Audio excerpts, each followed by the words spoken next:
Hello students, welcome to knowledge academy. Knowledge একাডেমিতে তোমাদের সবাইকে স্বাগত। আমি সাগ্নিক সুন্দর। আজকে তোমাদের করাতে চলেছি ডাব্লিউবিসিএস এর বিগত বছরে যে সমস্ত ম্যাথ এসেছিল সেই ম্যাথের কিছু পার্ট সম্পর্কে। এখানে আমি প্রথম ক্লাস যেহেতু 20টা অঙ্ক করাচ্ছি, এর পরের ক্লাসে আস্তে আস্তে তোমাদের এই সিরিজটি কন্টিনিউ হবে। ঠিক ডাব্লিউবিসিএস মাস্ট রিড সিরিজ যেরকম, অর্থাৎ যেখান থেকে তোমরা বুঝতে পারো যে বিগত 10 বছরে ডাব্লিউবিসিএসে ঠিক কী ধরনের প্রশ্ন এসছে, কোন কোন জায়গা থেকে এসছে, ঠিক একইভাবেও ডাব্লিউবিসিএস এর ম্যাথে আমাদের কী কী প্রশ্ন এসছে, কীরকমভাবে প্রশ্ন এসছে ইত্যাদি প্রভৃতি জানা প্রয়োজন। সেই জন্য এই সিরিজটি বার করা। ভালো করে দেখবে ম্যাথগুলি কীরকম হয়। অনেকেই হয়তো ভাবো যে খুব কঠিন ম্যাথ আসে, আসলেই কি সেরকম আসে নাকি সহজ আসে, সেটা দেখে নেব আমরা এই ক্লাসের মাধ্যমে। তো প্রথমে যে অঙ্কটা বলছে সেটা একটু দেখে নিই। প্রথমে অঙ্কটা বলছে what is the value of 2/5 of 60% of 320। What is the value of 2/5 of 60% of 320। Of মানে হচ্ছে এর। আমরা ভি বদমাস রুলে জানি যে অফের পরিবর্তে গুণ হয়, অর্থাৎ 2/5 মানে 2/5 অফ 60% অফ 320। অর্থাৎ ক্যালকুলেশন করি 2/5, 60% মানে 60/100 ইন্টু 320। ক্যালকুলেশন করছি,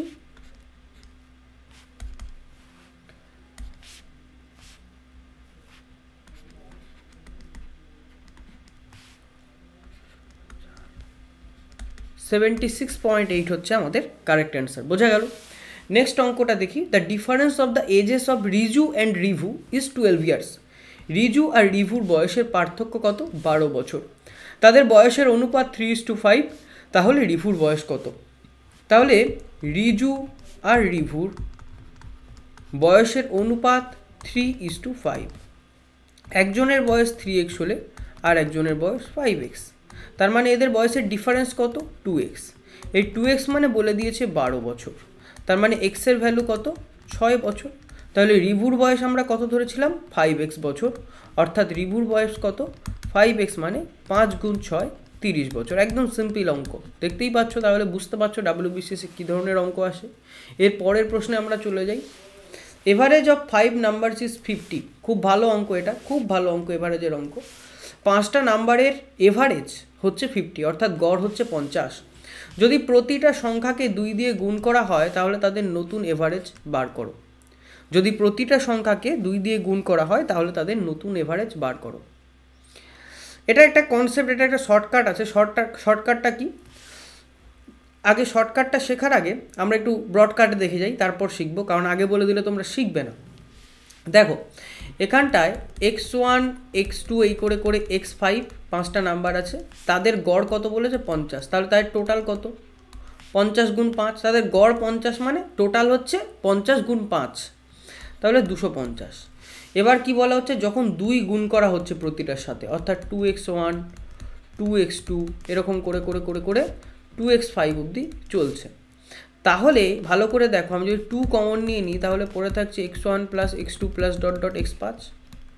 আর এই x1 plus x2 plus dot dot x5 এটা হচ্ছে আগের সমষ্টিটা, অর্থাৎ ওই 5টা অঙ্কের সমষ্টি। 5টা অঙ্কের সমষ্টি কত পেয়েছি? 250 পেয়েছি।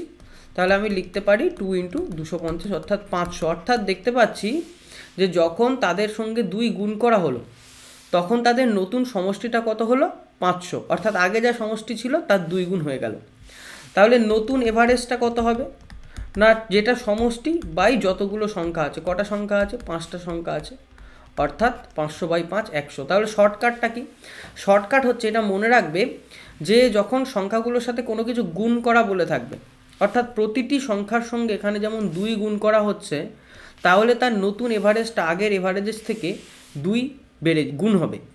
মানে আগের এভারেজ যদি a থাকে, যদি ওল্ড এভারেজ a থাকে, ধরে নিচ্ছি তাদের সাথে 2 গুণ করা হচ্ছে প্রতিটা নাম্বারের সাথে, তাহলে আমাদের নিউ এভারেজ কত হবে? 2a। বোঝা গেল? একইভাবে যদি 3 গুণ করা হয় তাহলে নিউ এভারেজ কত হবে? না 3a। ঠিক আছে, যাই হোক, এটা 2 দিয়ে বোঝা গেল। এবার আমরা অঙ্কটা আবারও বলছি যে শর্টকাট মনে রাখার থেকে আমরা ঠিক এরকমভাবে করে নিতে পারবো ব্রডকাট মেথডে। ব্রডকাট মেথডে কি বলছি? না, আমরা সিম্পল জানি যে 5টা সংখ্যার সমষ্টি বলা আছে, গড় বলা আছে, গড় থেকে আমি সমষ্টি পেয়ে যাব, কারণ number of terms into average মানেই হচ্ছে সাম অফ দ্য টার্মস, এটা করে সমষ্টি পেয়ে গেলাম। 2 গুণ করছি, 2টা কমন চলে আসলো, তাহলে নতুন সমষ্টিটা হবে আগের যে সমষ্টি ছিল তার সঙ্গে 2 গুণ অর্থাৎ 500, তাহলে এভারেজ বেরোবে 500/5 অর্থাৎ 100। একদম ক্লিয়ার হলো।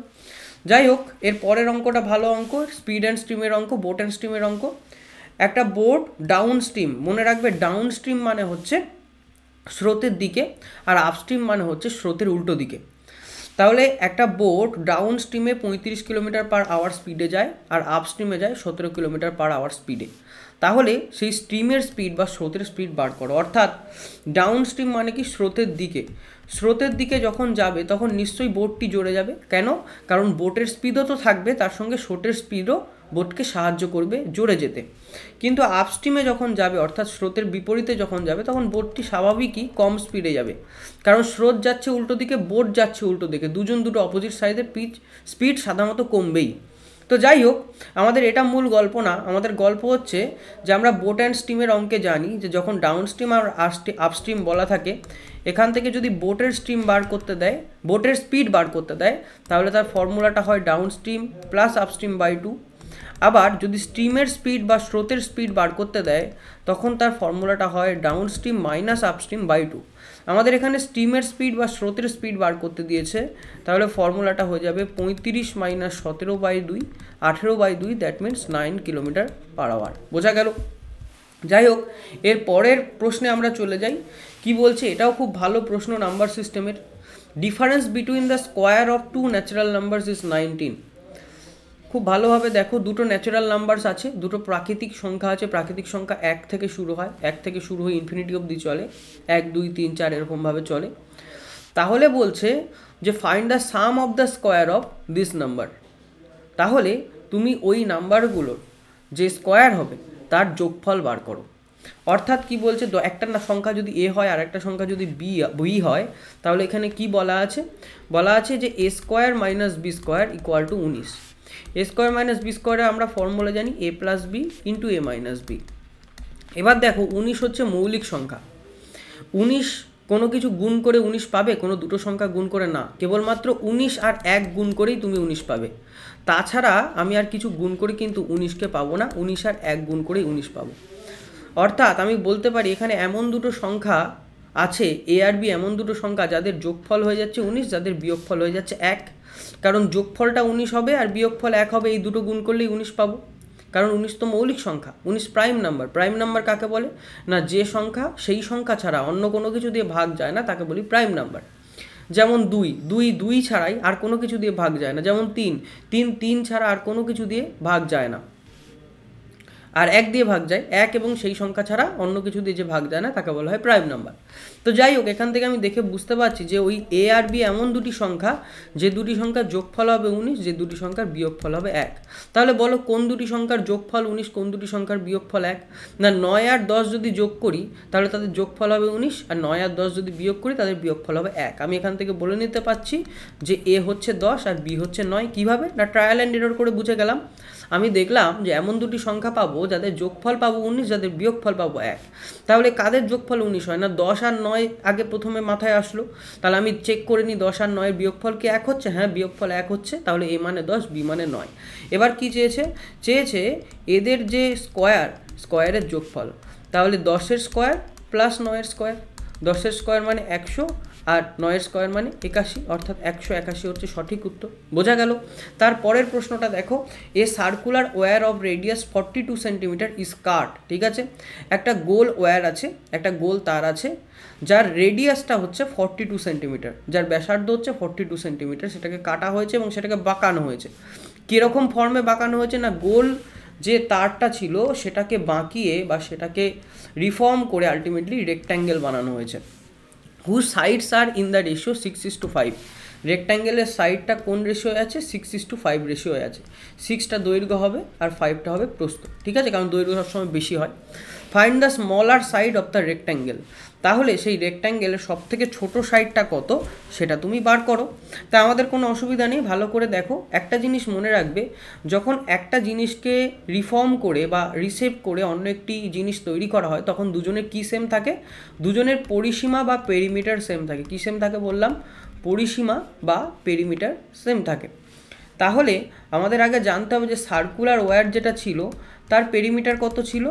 সার্কুলার পেরিমিটারের ফর্মুলা হচ্ছে 2πr, যেখানে পাই মানে হচ্ছে 22/7 আর আর মানে হচ্ছে 42 সেন্টিমিটার। তাহলে এখানে যেটা ছিল 12 আর 22, 22 2 44 4 হয় থাকলো 4, 22 একে 264। ঠিক একইভাবেও আমাদের যে রেক্ট্যাঙ্গেলটা ফর্ম হয়েছে এখানে, সেই রেক্ট্যাঙ্গেলের পেরিমিটার কত হবে না, রেক্ট্যাঙ্গেলের পেরিমিটার একইভাবে হবে 264। এবার রেক্ট্যাঙ্গেলের সাইডের রেশিও হচ্ছে 6:5। তাহলে আমি বলে নিতে পারবো যে রেক্ট্যাঙ্গেলের লেন্থ বা দৈর্ঘ্য হচ্ছে 6x আর ব্রেথ কত 5x ধরে নিতেই পারবো। এবার রেক্ট্যাঙ্গেলের পেরিমিটারের ফর্মুলা কি, 2 ইন্টু লেন্থ প্লাস ব্রেথ, অর্থাৎ 2 ইন্টু দৈর্ঘ্য প্লাস প্রস্থ, এটা মানে হচ্ছে 264। তাহলে লেন্থ মানে আমি পেয়েছি 6x আর ব্রেথ মানে পেয়েছি 5x, এটা মানে হচ্ছে 264। 6x আর 5x গুণ করলে 11x, এটা মানে 264। কাটাকুটি করছি, 11 2 26, 4 44, 2 12। তাহলে x এর ভ্যালু কত পাচ্ছি, x এর ভ্যালু পাচ্ছি 12। তাহলে কি বলেছে, রেক্ট্যাঙ্গেলের স্মলার সাইডের লেন্থ কত। রেক্ট্যাঙ্গেলের স্মলার সাইড মানে কি প্রস্থ বা ব্রেথ। একটা ছিল 6x, এটা কখনো স্মলার হবে না কারণ এর পরেই আছে 5x, তাহলে যেটা স্মলার সাইড সেটা হচ্ছে 5x। তাহলে 5x এর লেন্থ কত, x এর ভ্যালু যদি 12 হয় তাহলে 5 × 12 অর্থাৎ 60 সেন্টিমিটার হচ্ছে রেক্ট্যাঙ্গেলের স্মলার সাইড বা ব্রেথের লেন্থ। বোঝা গেল, একদম ক্লিয়ার কাট। এর পরের প্রশ্নে আমরা চলে যাই। সিমন্তিকা সোল্ড 2 রেডিওস ফর ₹2000 ইচ।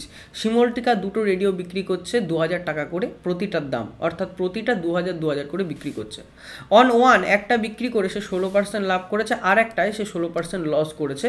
তাহলে তার যে টোটাল ট্রানজাকশানটা হয়েছে, অর্থাৎ দুটো যে বিক্রি করেছে, দুটো বিক্রি করে আলটিমেটলি কত পার্সেন্ট সে লাভ করেছে বা লস করেছে এটা চেয়েছে। আমরা জানি যে এটা সাকসেসিভ ডিসকাউন্টের ফর্মুলায় পড়ে যাচ্ছে। সাকসেসিভ ডিসকাউন্ট মানে কি, একটা জিনিস আমি কিনলাম, কিনে সেটাকে পার্টিকুলার একটা % লাভে বিক্রি করলাম, তারপরে আবার পার্টিকুলার একটা % লাভে বা ক্ষতিতে বিক্রি করলাম, তারপর তাহলে আলটিমেটলি আমার হোল ট্রানজাকশানে কত % লাভ বা ক্ষতি হলো সেটা বার করতে হবে, এটাকে বলে সাকসেসিভ। এটাও সাকসেসিভ হচ্ছে কারণ দুটোর দাম সেম, কারণ দুটো 2000 টাকায় সে বিক্রি করছে এবং একটা এসে 16% লাভ করছে, একটা এসে 16% ক্ষতি করছে। তাহলে তার যে টোটাল ট্রানজাকশানটা হবে সেটা এই দুটো মিলিয়েই হবে, অর্থাৎ দুটো মিলিয়ে মানে দুটো সাকসেসিভ হবে। তাহলে ফর্মুলাটা কী ছিল, ফর্মুলা ছিল x + y + xy/100 সাকসেসিভের, যেখানে x মানে পজিটিভ হয় কখন, যখন লাভ হয়। তাহলে x মানে এখানে হচ্ছে 16% প্লাস 16, কেন, কারণ প্রথমটায় সে 16% গেইন করেছে। y মানে কি, -16, কেন, দ্বিতীয়টায় সে 16% লস করেছে, ওই জন্য মাইনাস মানে লস, প্লাস মানে হচ্ছে প্রফিট। তাহলে এখানে ফর্মুলাটা লাগাচ্ছি x + y + xy/100, x মানে হয়ে যাবে 16, y মানে -16, মাইনাস প্লাস মাইনাসে গুণ করলে মাইনাস 16 × 16/100, প্লাস 16 -16 কেটে যাবে, তাহলে -256/100। তার মানে আলটিমেটলি আমি পাবো -2.56%। মাইনাসটা কি ডিনোট করছে, মাইনাসটা ডিনোট করছে যে তার হোল ট্রানজাকশানে 2.56% লস হয়েছে, তার হোল ট্রানজাকশানে 2.56% লস হয়েছে। তাহলে আশা করি ক্লিয়ার হয়েছে তোমাদের অঙ্কটা। যারা সাকসেসিভ করেছো তারা জানো, আর যারা এইগুলো এখন বুঝতে পারছো না, নতুন ব্যাচের স্টুডেন্টরা, তাদের চিন্তা নেই, কারণ তোমাদের আস্তে আস্তে সব চ্যাপ্টার কিন্তু করানো হবে। এটা জাস্ট তোমাদের একটা ধারণা দেওয়া হচ্ছে যে বিসিএসে কী ধরনের প্রশ্ন আসে এবং কীরমভাবে সেগুলো সলভ করতে হতে পারে। তারপরের প্রশ্নটা একদম সহজ, বলছে একটা সংখ্যা আছে তার 78%, আবার সেই একই সংখ্যার 59%-এর ডিফারেন্স হচ্ছে 323। অর্থাৎ একটা সংখ্যার 78% আর একটা সংখ্যার সেই একই সংখ্যার 59%-এর ডিফারেন্স হচ্ছে 323। তাহলে বলছে সেই সংখ্যাটির 62%-এর ভ্যালু কত। যাই হোক, 78% আর 59% বিয়োগ করলে কত হয় না, আমাদের হচ্ছে 18% হয়। তাহলে 18% মানে আমাদের হয়ে যায় 19% হয়, 19% মানে হয়ে যাচ্ছে 323। তাহলে 62% মানে কত, 19% মানে যদি 323 হয়, 1% মানে 323/19, 62% মানে 323/19 × 62, ছোটোবেলার ঐকিক নিয়ম। এটা ক্যালকুলেট করব, ক্যালকুলেট করে কাটাকাটি হয়ে যাবে, তারপর দেখবো ভ্যালুটা আসছে 1054। ঠিক আছে, এটা কাটাকুটি করে 19 17 হয় 323, 17 × 62, তাহলে উত্তর হয়ে যাবে আমাদের 1054। এর পরের প্রশ্নে চলে যাই। এটা হচ্ছে সেই পপুলেশনের অঙ্ক, পপুলেশনে ইনক্রিজিং ডিক্রিজিং, এটা আসেই বিশেষ আমরা জানি পার্সেন্টেজের। কি বলছে যে একটা সিটি আছে, সেই সিটির পপুলেশন বা জনসংখ্যা প্রতি বছর 15% হারে বাড়ে, অর্থাৎ প্রতি বছর 15% হারে বাড়ে। ইফ ইটস পপুলেশন ওয়াজ 4000, যদি তার বর্তমানে পপুলেশন হয় 4000, এখানটায় এখানটা ভুল আছে প্রশ্নটা, এটা হবে 2009। যদি 2009 সালে তার পপুলেশন হয় 4000, তাহলে 2011 শেষে তার পপুলেশন কত হবে? 2009 থেকে 2011 আগে না পরে পপুলেশন চেয়েছে, অর্থাৎ আস্তে আস্তে আমার নিচের দিকে নামছে, অর্থাৎ 2 বছর পরে বার করছি। পরে মানে এটার আলটিমেট যে ফর্মুলাটা সেটা হলো 4000, অর্থাৎ এখন যে পপুলেশন আছে 2009 সালে যে পপুলেশন আছে সেটা ইন্টু ক বছরের গ্যাপ, 2009 থেকে 2011 2 বছরের গ্যাপ। তাহলে দুটো তলায় 100 বসলো। কেন তলায় বসলো? কারণ 2009 থেকে 2011 আমি নিচের দিকে নামছি মানে নিচে 100 হবে। যদি বলতো 2011 পপুলেশন 4000, তাহলে 2009 কত ছিল? তখন আমরা কি করতাম? উপরের দিকে উঠতাম। উপরের দিকে উঠলে 100গুলো উপরে হতো, নিচে ফাঁকা থাকতো। তাহলে উপরে কি বসবে? এখানে তো নিচে 100 হলো, কিন্তু এর যে ফ্র্যাকশন সাইনটা আছে এর উপরে কি হবে না, ঠিক যত পার্সেন্ট বাড়ছে, কত পার্সেন্ট বাড়ছে? 15% বাড়ছে। তার মানে হবে 100 প্লাস 15, আর এখানেও হবে 100 প্লাস 15। যদি বলতো 15% কমছে, তাহলে হতো 100 মাইনাস 15, আর ওখানেও হতো 100 মাইনাস 15। তাহলে 4000 ইন্টু 115/100 ইন্টু 115/100 কেটে গেল। 5 2 10, 5 3 15, 2 2 4। তাহলে কাটাকুটি করে তুমি উত্তর পাবে এটা 5290। ক্লিয়ার হয়েছে? 5290 এটা আলটিমেটলি ক্যালকুলেশন করে উত্তর পাবে। তাহলে কি বললাম না, যেহেতু 2009 থেকে 2011 অর্থাৎ 2 বছর পরে, অর্থাৎ এখন থেকে আমি নিচের দিকে নামবো, সেহেতু 100টা নিচে হলো। কটা 100 নিচে হলো না, যেহেতু 2 বছরের গ্যাপ, দুটোই 100 নিচে হলো। 3 বছরের গ্যাপ থাকলে 3টে 100 নিচে হতো। যাই হোক, নেক্সট প্রশ্নটা আমরা দেখে নিই। How many iron rods each of length 14 metre and diameter 4 centimetre can be made out of 0.88 cubic metre of iron? খুব ভালো প্রশ্ন। একটা ভলিউম অফ আয়রন আছে, সেই ভলিউমটা কত? 0.88 কিউবিক মিটার বা মিটার কিউব। এটা একটা আয়তনের আয়রন আছে, ঠিক আছে? এই আয়রন থেকে কতগুলো এরকম আয়রন রড বানানো যাবে যার প্রতিটার লেন্থ হচ্ছে 40 মিটার আর ডায়ামিটার হচ্ছে 4 সেন্টিমিটার? ক্লিয়ার হয়েছে? এরকম কটা আয়রন রড বানানো যাবে যার প্রতিটার লেন্থ 40 মিটার, ডায়ামিটার 4 সেন্টিমিটার? তাহলে এটা একটা সিলিন্ডার। আয়রন রড মানে এরকম দেখতে হয়, অর্থাৎ সিলিন্ডার ফর্মে হবে। সিলিন্ডারের আমাদের আয়তনের ফর্মুলা কত? আমি দেখে নিচ্ছি। দেখো আমি কি বার করছি, আমি দেখছি আমার কাছে টোটাল 0.88 মিটার কিউবের আয়রন রড আছে, ঠিক আছে? আয়রন রড আছে বলছি, আয়রন আছে।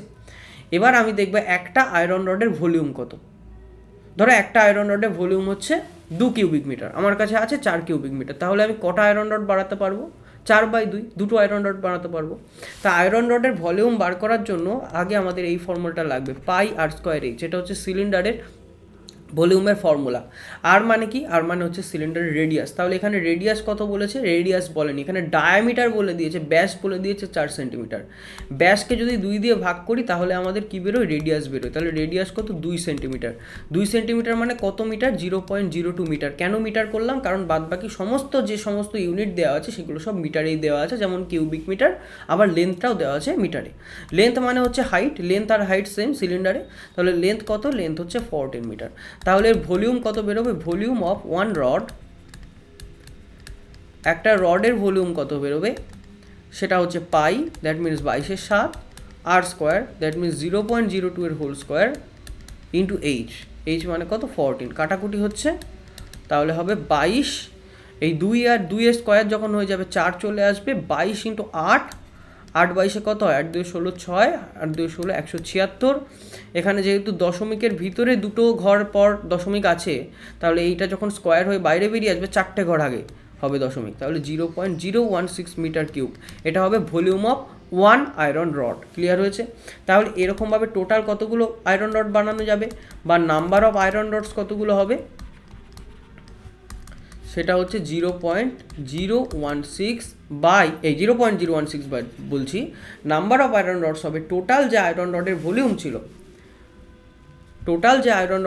ছিল বাই একটা আয়রন রডের ভলিউম। টোটাল আয়রনের ভলিউম কত ছিল? 0.88 মিটার কিউব ছিল টোটাল আয়রনের ভলিউম। তাহলে এখানে হবে 0.88 বাই একটা আয়রন রডের ভলিউম 0.0176। 4 ঘর পর দশমিক সরবে, তাহলে ওখানেও 4 ঘর পর সরবে, তার জন্য দুটো শূন্য অ্যাড হলো। এবার কাটাকুটি করব, দেখছি 11 দিয়ে যায় কিনা। 11 1 11, 11 6 66, 11 8 16, 5 80 50। তাহলে কতগুলো আয়রন রড বানানো যাবে না 50টা আয়রন রড বানানো যাবে। কী করলাম, মেন ক্যালকুলেশন করলাম আর একটা ফান্ডা লাগালাম। কী ফান্ডা লাগালাম, দেখো বলছে যে এখানে আমার কাছে একটা পার্টিকুলার ভলিউমের আয়রন দেওয়া আছে, তাহলে সেই টোটাল ভলিউমটা কত আমরা বের করে নিয়েছি, কারণ ওটা প্রশ্নে বলাই আছে। এবার বলছে যে এরকম কতগুলি আয়রন রড বানানো যাবে যার লেন্থ এইটা আর রেডিয়াস এইটা। তাহলে লেন্থ আর রেডিয়াস তো বলে দিয়েছি, কিন্তু আমার ভলিউমের সাথে আমি তো লেন্থ রেডিয়াস দিয়ে কম্পেয়ার করতে পারি না, ভলিউমের সাথে ভলিউম দিয়ে কম্পেয়ার করতে পারি। আমি জানি যে আমার চৌবাচ্চার মধ্যে 10 কিউবিক মিটার জল ধরে, তাহলে একটা বালতি যদি 2 কিউবিক মিটার জল ধরে তাহলে আমি টোটাল 5 বালতি জল ভরতে পারবো, এইটুকুনি হিসাব করে নিতে পারি। তার মানে ভলিউমের সাথে ভলিউম কম্পেয়ার করতে পারি, চৌবাচ্চার ভলিউমের সাথে আমি বালতির ভলিউম কম্পেয়ার করতে পারি। ঠিক একইভাবে আমাদের জানা উচিত যে একটা আয়রন রডের ভলিউম কত। একটা আয়রন রড যেহেতু সিলিন্ড্রিক্যাল ফর্মে হয়, তাহলে সিলিন্ডারের ভলিউমের ফর্মুলা হচ্ছে πr²h। তাহলে এরকমভাবে একটা আয়রন রডের ভলিউম বার করে দিলাম, কিন্তু ভলিউম বার করার সময় আমরা মাথায় রাখলাম যে প্রতিটার যেন ইউনিট সেম থাকে, সেন্টিমিটার যেটা ছিল সেটাকে আমরা মিটারে করে নিয়েছি। তাহলে এবার টোটাল ভলিউম জানি, একটা আয়রন রডের ভলিউম জানি, তাহলে এরকমভাবে কটা আয়রন রড তৈরি করা যেতে পারে সেটাও আমরা পেয়ে যাব। যাই হোক, পরের প্রশ্নে আমরা চলে যাচ্ছি। বাচ্চাদের অঙ্ক কিচ্ছু নেই, এখান থেকে 879 কমন নিয়ে নাও, তাহলে পড়ে থাকবে 439 প্লাস 321। এবার ক্যালকুলেট করবে, ক্যালকুলেশন আর শেখাবো না, এটা এরকমই থাক, বাড়িতে করে নেবে। এটাও একদম সহজ অঙ্ক যে 48% of the first number is 60% of the second number. প্রথম সংখ্যা যেটা হবে তার 48% হলো দ্বিতীয় সংখ্যার 60%-এর সাথে সমান। তাহলে ফার্স্ট আর সেকেন্ডের রেশিও কত? পার্সেন্টেজ আর পার্সেন্টেজ দুপাশ থেকে কেটে গেল, 12 4 48, 12 5 7। তাহলে ফার্স্ট বাই সেকেন্ড মানে আমাদের কত হবে না 5/4 হয়ে যাবে, অর্থাৎ ফার্স্ট আর সেকেন্ডের রেশিও হচ্ছে 5:4। এটাই হয়ে গেল আমাদের আলটিমেট অ্যান্সার। নেক্সট প্রশ্নে চলে যাই। এটা খুব ভালো অঙ্ক, এটা আমাদের ট্রায়াল অ্যান্ড এরর মেথডে করতে হবে। যে দুটো কনজিকিউটিভ অড নাম্বার আছে, দুটো পরপর বিজোড় সংখ্যা আছে, তাদের গুণফল হচ্ছে 6 7 2 3, তাহলে গ্রেটার নাম্বার বা বড় সংখ্যাটি কত? এটা ক্যালকুলেশন করে অনেকে করতে হবে, কিন্তু করতে যাও না, সমস্যা হবে, ট্রায়াল অ্যান্ড এররেই করবে। একটা সংখ্যা যদি x হয়, ঠিক তারপরের বিজোড় সংখ্যাটা হবে x + 2। এক ধরো বিজোড় সংখ্যা, তাহলে এর পরের বিজোড় সংখ্যা কত? 1 + 2 3, তারপরে বিজোড় সংখ্যা কত? 3 + 2 5, অর্থাৎ সেই সংখ্যাটার সঙ্গে আমি যদি 2 যোগ করি, ঠিক তার পরের বিজোড় সংখ্যাটি আমি পাবো। এটা মানে বলছে 6 7 2 3। তাহলে গ্রেটার নাম্বারটি কত? প্রথম অপশানে আছে 89, ঠিক আছে। 89 আর এর পরের যে নাম্বারটা, এটা যদি গ্রেটার হয়, তাহলে এর যে ছোট নাম্বারটা, এর আগের যে আছে সেটা হচ্ছে 87। এই দুটো গুণ করে কি 6 7 2 3 হবে? একটু দেখে নিই। 7 9 63, 3 হাতে থাকলো 6, 7 8 56, 56 6 62, 8 9 72, 2 হাতে থাকলো 7, 8 8 64, 64 7 হচ্ছে 71, 3 4 7 না হচ্ছে না, তাহলে এটা উত্তর হবে না, তাহলে এটা কেটে গেল। 85 ঠিক আগের বিজোড় সংখ্যাটি কত? 83। এই দুটো গুণ করছি, 3 5 15 5, 3 8 24 25, 8 5 40 0 হাতে থাকলো 4, 8 8 64, 64 4 68, তাহলে 5 8 7 0 5 5, তাহলে এটাও হলো না। এরপর 91, 91 এর সাথে 89, 9 1 9, 9 9 81, 8 1 8, 8 9 72, তাহলে 9 8 আর 1 9 7 8, এটাও হলো না, তাহলে হবে কোনটা? 83 হবে। কেন? একটু ক্যালকুলেশন করে দেখে নিই। 83 আর ঠিক এর আগেরটা 81, 1 3 3, 1 8 8, 8 3 24 4 হাতে থাকলো 2, 8 8 64, 64 7 68, 3 12, 8 আর 1 9 6, 8 8 64, 64 6 9 2 3। এখানে আমি দেখে নিই একটু একবার যে প্রশ্নটা আমি সঠিক লিখেছি কিনা, একটুখানি আমি দেখে নিই যে প্রশ্নটা সঠিক লিখেছি কিনা। 83 আর 81, 1 3 3, 1 8 8, 8 3 24 4 হাতে থাকলো 2, 64, হ্যাঁ 66 হবে। এখানে আমাদের গুণে ভুল হয়েছিল, এটা 66 হবে। তাহলে 6 7 2 3, তাহলে উত্তর এইটাই হবে 83 6 7 2 3, ঠিক আছে। তাহলে ট্রায়াল অ্যান্ড এরর করবে। তোমার যদি ক্যালকুলেশন খুব ভালো হয় তাহলে অঙ্ক কোনোদিন সময় লাগে না, কিন্তু ক্যালকুলেশনটা ওই জন্য আগে ভালো করে তৈরি করতে হবে। যেটা আমি বারবার বলি যে অঙ্ক তুমি যত না বুঝছো তার থেকে বেশি লাগবে তোমার ক্যালকুলেশন। অঙ্ক যদি একবার শিখে যাও কোথায় কি অ্যাপ্লিকেশন করতে হবে, তারপর কিন্তু অঙ্ক আর শিখতে হয় না। যেটা শিখতে হয় সেটা হচ্ছে ক্যালকুলেশন, ওটা চর্চার মধ্যে রাখতে হয়, এই জন্য ক্যালকুলেশন খুব ভালোভাবে করবে। যাই হোক, এর পরে triangle ABC is right angled at B, ঠিক আছে। ট্রায়াঙ্গেল এবিসি আছে, এবিসি একটা ট্রায়াঙ্গেল যার বি অ্যাঙ্গেলটা হচ্ছে সমকোণ, এটাই বলছে। রাইট অ্যাঙ্গেলটা অ্যাট বি মানে বি অ্যাঙ্গেলটা হচ্ছে সমকোণ। যদি এ বি হয় 24 মিলিমিটার, এ বি যদি 24 মিলিমিটার হয় আর বিসি 7 মিলিমিটার হয়, তাহলে এসি কত? পাইথাগোরাসের উপপাদ্যে আমরা জানতাম যে হাইপোটেনিউজের স্কোয়ার মানে root of length square plus B square, মানে এই স্কোয়ার মানে length square plus B square, অতিভুজের স্কোয়ার মানে দৈর্ঘ্য স্কোয়ার প্লাস প্রস্থ স্কোয়ার। তাহলে অতিভুজ মানে কত? রুট ওভার দৈর্ঘ্য স্কোয়ার প্লাস প্রস্থ স্কোয়ার, প্রস্থ বলবো না, এখানে লেন্থ মানে হচ্ছে এখানটায় আমাদের এই পারপেন্ডিকুলারটি, আর ব্রেথ মানে হচ্ছে বেস আর কি, ঠিক আছে, দৈর্ঘ্য প্রস্থ না, ওটা রেক্ট্যাঙ্গেলে হয়, এখানে হচ্ছে পারপেন্ডিকুলার আর বেস। যাই হোক, তো এখানে লেন্থ কত বলা আছে 24 স্কোয়ার, আর এটা হচ্ছে 7 স্কোয়ার, 24 মানে কত হয় 484 নাকি, আমি আন্দাজে করছি, ঠিক আছে, 9 4 13, 4 8 12, 533, 7 7 49, 484 হয় তো, 24 স্কোয়ার, 24 স্কোয়ার হয় না, 484 না, 576। এই জন্য স্কোয়ার মুখস্থ রাখা খুব জরুরি, দেখেছো, স্কোয়ার মুখস্থ নেই বলে এইটা আমার ক্যালকুলেশন করতে হতো, কিন্তু আমি যদি 1 থেকে 35 অবধি পুরো স্কোয়ার মুখস্থ রাখতাম তাহলে কিন্তু আমার এই ক্যালকুলেশনটা অনেক তাড়াতাড়ি হয়ে যেত। মানে এখন যদি আমার এই 24 স্কোয়ার করতে হয় তাহলে আমার কি লিখে লিখে করতে হবে এরকমভাবে 24 × 24, কিন্তু যে মুখস্থ রাখবে সে একেবারেই 576 করতে পারবে। আমার মুখস্থ ছিল না, ওই জন্য আমার ভুল হলো এখানে। তাহলে 576 + 49 কত হচ্ছে, 9 6 15 5, হাতে থাকলো 1, 7 8 8, 8 4 12 2, হাতে থাকলো 1, 5 625, 625 তো, তার মানে হচ্ছে 25, আলটিমেটলি √625 মানে 25 মিলিমিটার, এটা হচ্ছে এসির ভ্যালু। ক্লিয়ার হয়েছে? তাহলে এখানে আমার কোন কনসেপ্ট লাগলো না, এখানে ওই কনসেপ্টটাই লাগলো, পাইথাগোরাসের উপপাদ্য। পাইথাগোরাস কি বলছে, পাইথাগোরাস বলছে যে অতিভুজের স্কোয়ার মানে লম্ব স্কোয়ার প্লাস ভূমি স্কোয়ার, সেইটা দিয়ে আমি কিন্তু এই ট্রায়াঙ্গেলটা পেয়ে গেলাম। তার মানে দেখতেই পাচ্ছ যে বিসিএসে মেনসুরেশন থেকে কিন্তু ইদানিং প্রশ্ন আসছে এবং আসবেও, এই জন্য মেনসুরেশনটা, বেসিক মেনসুরেশনটা, অর্থাৎ তোমার সার্কেল, রেক্ট্যাঙ্গেল, স্কোয়ার ইত্যাদি প্রভৃতি আমাদের জেনে যাওয়া খুব প্রয়োজন। যাই হোক, এর পরের প্রশ্ন দেখি, বলছে a + b মানে a আর b এর লসাগু, এলসিএম মানে লসাগু, আর a × b মানে a আর b এর গসাগু, জিসিডি মানে হচ্ছে গসাগু। তাহলে 12 × 16 + 24 × 36 এর ভ্যালু, 12 × 16 মানে কি হবে না, আমরা a প্লাস ইন্টু মানে কি 12 আর 16 গসাগু, 12 আর 16 গসাগু কত হয় 4 হয়, প্লাস 24 × 36 মানে কি 24 আর 36 এর গসাগু, 24 আর 36 এর গসাগু কত হয় 12 হয়। তাহলে 4 আর 12 প্লাস মানে কি লসাগু, তাহলে 4 আর 12 লসাগু কত, 4 আর 12 লসাগু 12, তাহলে উত্তর আমাদের হয়ে গেল 12 আলটিমেট। ক্লিয়ার হয়েছে? এটা কিচ্ছু না, একদম জাস্ট এটা আসলে জিআই এর প্রবলেম, এটা ম্যাথের মধ্যে দিয়ে দিয়েছে, এটা আসলে জিআই এর প্রবলেম, জিআই এরকম আসে তোমরা জানো। যাই হোক, এটা তো একদম সহজ অঙ্ক, এটা নিজেরা করবে, যে 9 টাকা খরচা করার পর মধু 6 টাকা পেলো তার ভাইয়ের কাছ থেকে, এখন তার কাছে 9 টাকা আছে, তাহলে তার খরচা করার আগে কত টাকা ছিল, একদম বাচ্চাদের অঙ্ক। এটাও খুব সহজ অঙ্ক, কি বলছে 4/x = x/100, তাহলে x এর ভ্যালু কত, x মানে এখানটায় জিজ্ঞাসা চিহ্নকে আমি x ধরে নিয়েছি, কিছু না, ক্রস মাল্টিপ্লিকেশন করে দেবো, ক্রস মাল্টিপ্লিকেশন মানে x স্কোয়ার মানে হয়ে যাবে 4 × 100, দ্যাট মিনস 400, তাহলে x মানে হয়ে যাবে আমার 20, অপশানে 20 যদি থাকে 20 উত্তর হয়ে যাবে।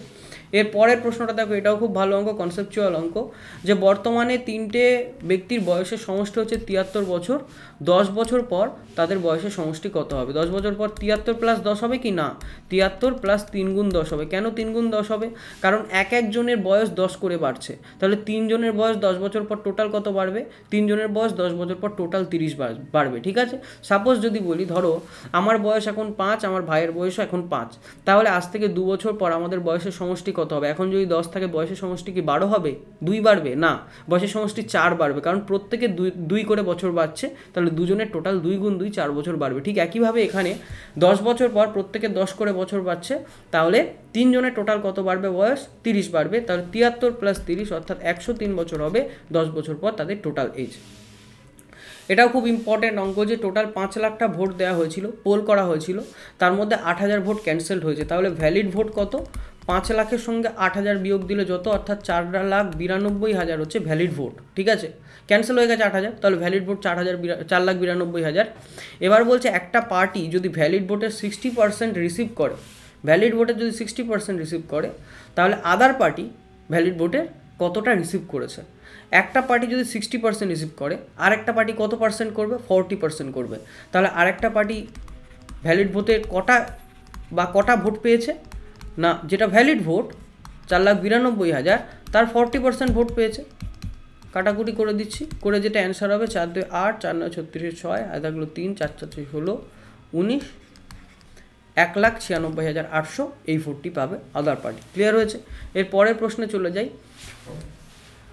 একটা লোকালিটি আছে, সেই লোকালিটি 25%-এর কাছে ফোন আছে, 40%-এর কাছে টিভি সেট আছে, 15% ফ্যামিলির কাছে দুটোই আছে, ফোন আর টিভি সেট দুটোই আছে, 1200 ফ্যামিলির কাছে ফোন আর টিভি সেট কিছুই নেই, তাহলে টোটাল নাম্বার অফ ফ্যামিলি লোকালিটিতে কত? এটা ভেন ডায়াগ্রাম দিয়ে সাধারণত করতে হয়। অনেকে ফর্মুলা মুখস্থ রাখে, কিন্তু ফর্মুলা মুখস্থ রাখলে বোঝা যায় না, ভেন ডায়াগ্রাম দিয়ে করবে। ভেন ডায়াগ্রাম আঁকছি একটা ফোনের আর একটা টিভি সেটের। এটা ফোনের, এটা টিভি সেটের। 15%-এর কাছে দুটোই আছে, তার মানে 15টা এই এরিয়াটার মধ্যে পড়ছে, দুটোর কাছে যেটা আছে। আর 40%-এর কাছে টিভি সেট আছে। তাহলে এই শুধু টিভি সেট কজনের কাছে থাকবে না? 40 - 15 যেটা হয়, শুধু টিভি সেট থাকবে 40 - 15 যেটা হয়। 40 - 15 মানে কি? 40 - 15 মানে হচ্ছে 25%। শুধু ফোন থাকবে কজনের কাছে না? ফোন টোটাল আছে 25%-এর কাছে, তার মধ্যে 15 জনের কাছে ফোন আর টিভি দুটোই আছে। তাহলে শুধু ফোন আছে কজনের কাছে? 25 - 15 অর্থাৎ 10 জনের কাছে। টোটাল সেটটা হচ্ছে এটা, এটা হচ্ছে টোটাল ফ্যামিলি। এদের কাছে ফোন টিভি সেট কিচ্ছু নেই। এই যে এরিয়াগুলো পড়ে আছে, এই এরিয়াগুলো ফোন টিভি সেট কিচ্ছু নেই, তাই না? এখানে ফোন টিভি সেট কিচ্ছু নেই। তাহলে কজনের কাছে ফোন টিভি সেট নেই? তাহলে আমি আগে হিসাব করে নিই যে কজনের কাছে আগে ফোন টিভি সেট আছে। না, ফোন টিভি সেট আছে এমন ব্যক্তির সংখ্যা বা এমন পার্সেন্টেজের সংখ্যা 10% প্লাস 15 প্লাস 25। 25 আর 10 হচ্ছে 35, 35 আর 15 50। তাহলে 50%-এর কাছে ফোন টিভি সেট আছে। ক্লিয়ার আছে? তাহলে কজনের কাছে ফোন টিভি সেট নেই? না 100 - 50, বাদ বাকি 50%-এর কাছে ফোন টিভি সেট নেই। তাহলে যে কটা ফোন টিভি সেট নেই তাদের ফ্যামিলির সংখ্যা আবার 1200, তাহলে 50% মানে 1200। তাহলে টোটাল নাম্বার অফ ফ্যামিলি বা টোটাল যে এই যে সেটটার ভ্যালু সেটা 100%, সেটা কত? 50% মানে যদি 1200 হয়, তাহলে 100% মানে 2400।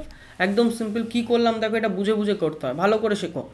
সেটা হচ্ছে যে ফোন আর টিভি সেট দুজনের কাছে মানে এমন ফ্যামিলিতে আছে যেটা সংখ্যা হচ্ছে 15%। তাহলে 15% কাছে ফোন আর টিভি দুটোই আছে, ফোন আর টিভি সেট, এই যে কমন এরিয়াটা।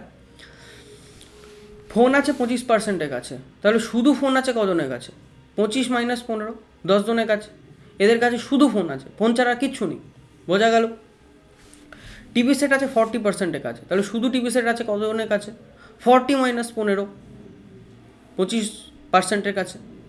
এবার আমি দেখে নেব যে ফোন আর টিভি সেট কজনের কাছে আছে। তাহলে টোটাল 25 প্লাস 15 প্লাস 10, টোটাল 50%-এর কাছে ফোন আর টিভি সেট আছে। তাহলে এই যে বাদবাকি এরিয়াগুলো, এই ডট ডট এরিয়াগুলো, অর্থাৎ যাদের কাছে ফোন টিভি সেট নেই তাদের পার্সেন্টেজ কত?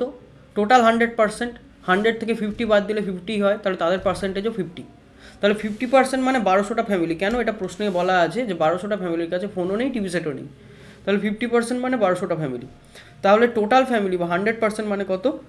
50%-এর ডবল, 2400। লাস্ট অঙ্ক এটা।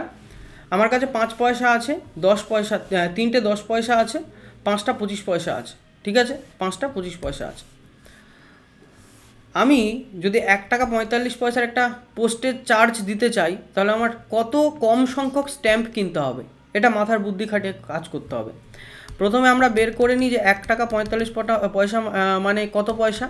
না 145 পয়সা। 1 টাকা 45 পয়সা মানে 145 পয়সা।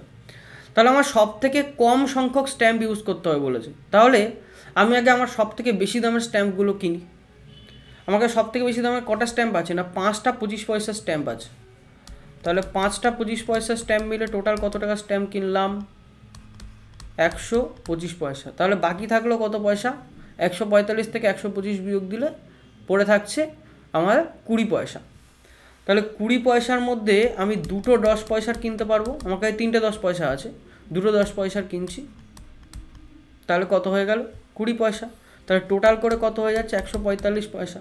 তার মানে আমি সব থেকে কম কতগুলো স্ট্যাম্প কিনবো? 7টা স্ট্যাম্প কিনবো। ঠিক আছে, সব থেকে বেশি আমি অনেকগুলো কিনতে পারি, কিন্তু সব থেকে কম আমি যখন সংখ্যা কমাতে চাইবো আমার লাগেজে, তাহলে আমি দামি দামি লাগেজ কিনবো। ঠিক একইভাবে এখানে আমি স্ট্যাম্পের সংখ্যা কমাতে চাইছি, ওই জন্য দামি দামি স্ট্যাম্প প্রথমে কিনে নিচ্ছি। সব থেকে বেশি দামে ছিল 25 পয়সার। 25 পয়সার যতগুলো হয় কিনে নিলাম, 5টাই কিনে নিলাম, কারণ 5টাই আমার কাছে ছিল। 125 পয়সা। বাদ বাকি পড়ে রইলো 20 পয়সা। 20 পয়সা আমি যদি দুটো 10 পয়সা কিনি, তাহলে 20 পয়সা কভার হয়ে যাবে। তাহলে দুটো 10 পয়সা, তাহলে 5টা 25 আর দুটো 10, টোটাল হয়ে যাচ্ছে 7টা। তাই টোটাল হয়ে গেল 145 পয়সা। এই ছিল হচ্ছে আজকের ম্যাথ। এটা হচ্ছে ফার্স্ট পার্ট। এর পরের ম্যাথগুলো আস্তে আস্তে আসবে। যাদের বুঝতে অসুবিধা হচ্ছে নতুন ব্যাচের স্টুডেন্টদের, তাদের চিন্তা নেই, কারণ তোমাদের সবে মাত্র ব্যাচ শুরু হয়েছে। আস্তে আস্তে চ্যাপ্টারগুলি হবে, তখন এই সব অঙ্কগুলো আবার একবার পেয়ে যাবে। কিন্তু যেহেতু সামনে বিশেষ আসছে, সেহেতু তোমাদের একবার দেখিয়ে দিলাম যে এই অঙ্কগুলো কীভাবে করতে হয়। কারণ যদি প্যাটার্ন রিপিট করে, সাধারণত প্যাটার্ন রিপিট করে। যদি রিপিট করে তাহলে তোমরা এগুলো কমন পেয়ে যেতে পারো। এমনিতেও প্রিলিতে খুব একটা বেশি ম্যাথ আসে না, 5টা থেকে 6টা ম্যাথ আসে হাইয়েস্ট, তবুও তোমাদের দেখিয়ে দিলাম যাতে তোমরা শিখতে পারো। After all thanks for watching, সবাই খুব ভালো থেকো।